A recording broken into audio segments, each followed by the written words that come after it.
Hello, my name is Emma Plesher, and for my evaluation argument, I'm going to be talking about the book Looking for Alaska, John Green. I wanted to share that this book offers all of the qualities of a good book based on three things: the awards it's won, the popularity, and the quality of the book. So the award it won was the Michael L. Prince Award.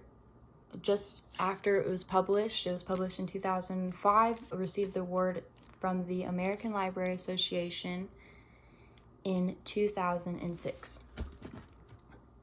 The popularity of the book, it has a 4.5 rating on Barnes & Noble and a 94% liked on Google overall. But for me to find a good review on a book, I look at Goodreads.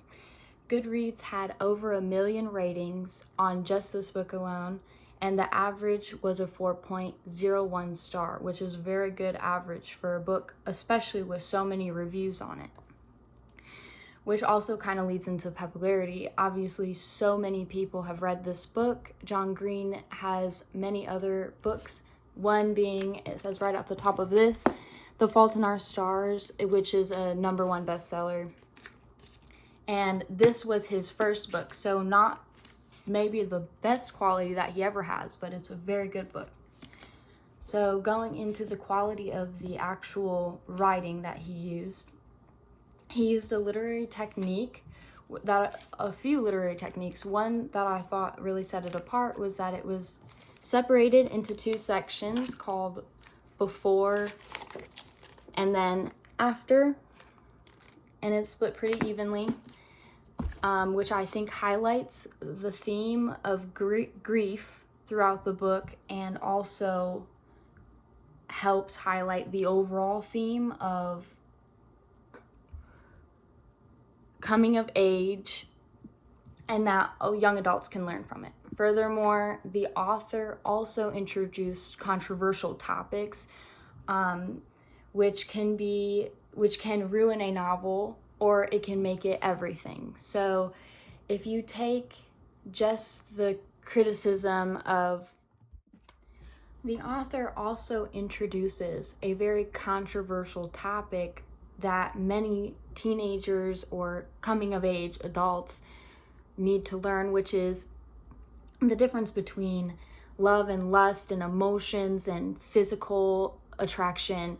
And he uses his scenes very particularly to explain how these situations are very different and how they can be similar at the same time.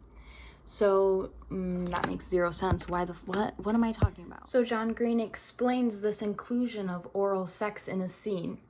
He says, quote, "The reason that scene in question exists in Looking for Alaska is because I wanted to draw a contrast between that scene, when there's a lot of physical intimacy but very little emotion, but ultimately very emotionally empty, and the scene that immediately follows it, when there is not serious physical interaction but there is intense emotional connection." So he creates a huge contrast that is pretty easy for us to depict, but if you weren't looking at it from that standpoint, you could just see it as, oh, he's being vulgar.